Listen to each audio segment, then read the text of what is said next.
Hey guys, welcome back. So as you are aware, I love dealing with subject to properties. I love acquiring them, having a homeowner agree to transfer ownership, put it into a trust, lease out the property, maybe do it as a lease option or rent to own.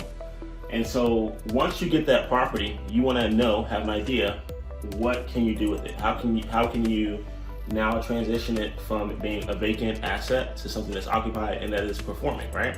So here's the deal. It boils down to you advertising. You have to advertise that property. If, just like with anything else, any other business, if you don't advertise, if no one knows about your opportunity, no one knows about your product, no one knows about your service, well, how can you recruit or gain more people to be a part of it, right? So the first thing that you're gonna do, I have it in reverse order actually. First thing you're gonna do is you are actually gonna go ahead and purchase bandit signs. Now, if you want to buy bandit signs in bulk, go to a website called dirtcheapsigns.com, dirtcheapsigns.com. Once you go there, you'll notice that they sell the bandit signs in bulk anywhere from $1.50 to 67 cents. So if you order a minimum amount of 50 bandit signs, it's going to cost you $1.50 per bandit sign, at least as of the last time that I checked. Okay, you're going to order that sign. You're going to get a marker. You're going to make sure that you have the bandit signs that have the stakes in them. All right, make sure it's the H stakes. So this is what an H stake looks like, and the bandit sign goes on that top piece there. Okay. Next, once you have your bandit sign, you're going to put your particular message. Now, in a later video, I'm going to show you guys the exact messaging that I use on the bandit signs to entice drivers or people who are walking on the sidewalks or the side of the street to take action and actually call you. You want to put your bandit sign in high traffic areas. High traffic areas. Put one, of course, on the property. Put one maybe in the opening of the development or neighborhood.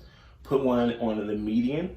Put one near a school, right? High traffic areas. Don't put it in front of the school, right, where they can't open the door. But put it on the corner, right, where you normally would see signs. Where you would see signs if it was a polling area for political office, right? Same thing.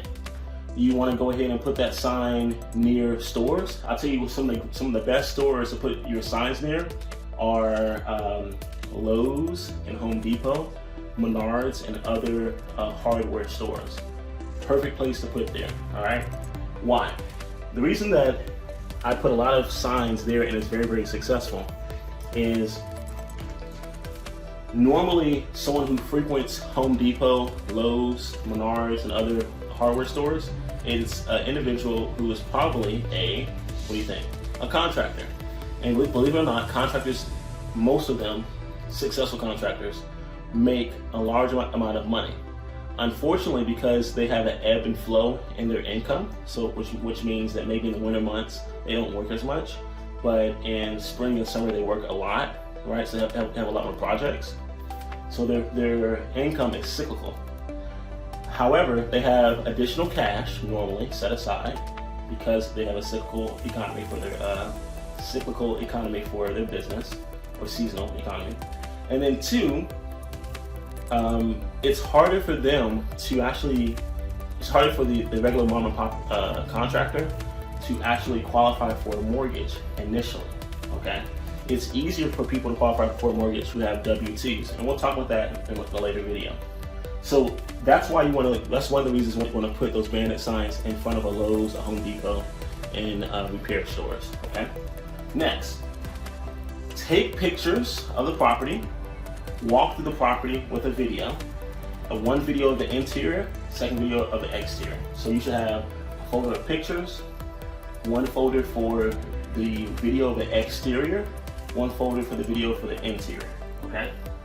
You're gonna go ahead and put that as well as your description of the property, all the benefits. Does it come with a washer and dryer? Does it already have stainless steel appliances? Is it hardwood throughout, right?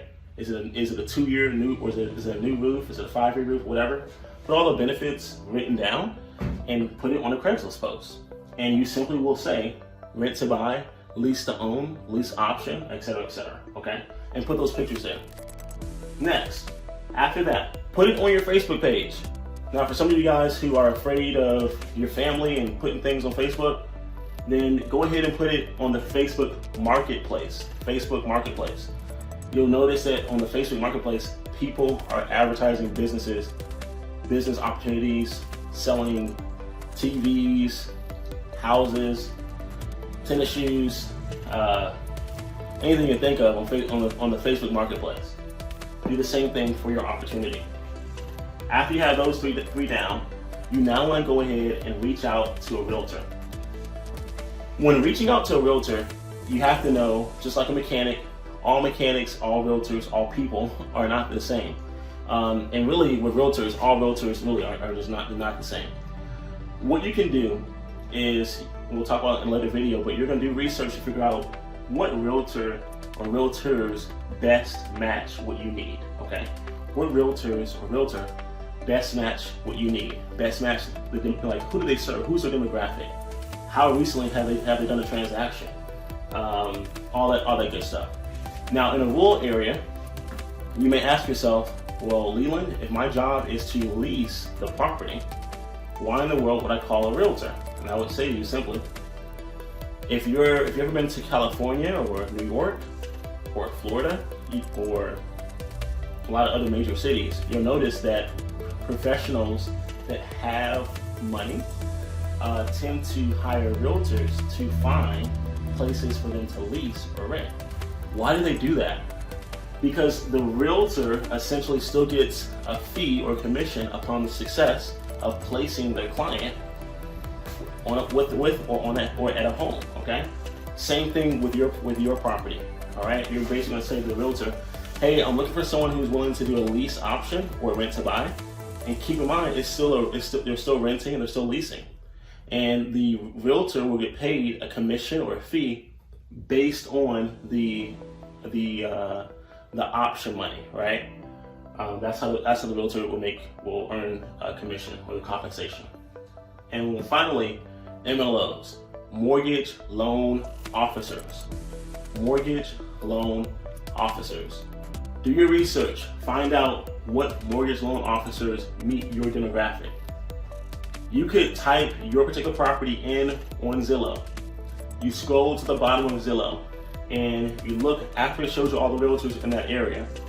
Go a little bit further down and it'll show you all of the mortgage loan officers who have either done transactions in that area or are known in that area.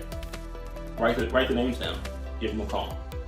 Make them aware that you have a property that is similar to something that they may have done before, or you have a property that if they know someone that was turned down for a mortgage recently, if they know someone that has already saved their down payment for a mortgage but they can't get the property for the reason of maybe the credit's bad, whatever, and you would say, listen, I'm willing to allow someone like that a chance to own this property by leasing it over the next 24 months, over the next 48 months, over the next 60 months, whatever it may be.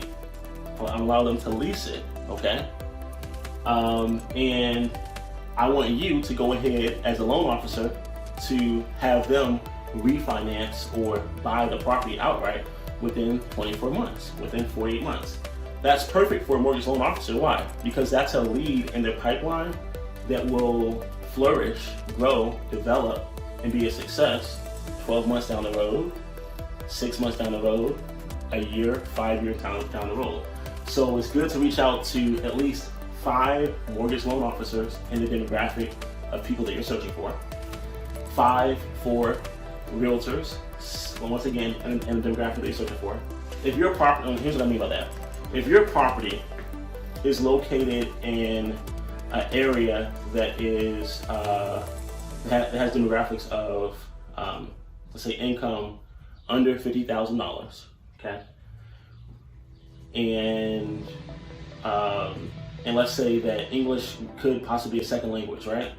It probably won't benefit you too much if you go to a realtor that specializes in properties that are at $1 million, it's not going to make too much sense, because the clientele that someone uses for $1 million, it may be the same clientele for $50,000 or $200,000. Okay, if your idea is to help people that maybe look like you or don't look like you, and maybe they speak a different language, it doesn't help if you look for a realtor that doesn't speak 3 languages. Well, how are you going to reach that market? It's nearly impossible, right? So you want to make sure that you're working with someone that knows the area, knows the clientele, and is still able to communicate with that market. You have to do that. If not, you're shooting yourself in the foot. It's not realistic, and you should probably focus on a different market or different marketing techniques. Okay. So real quick, let's review before we end.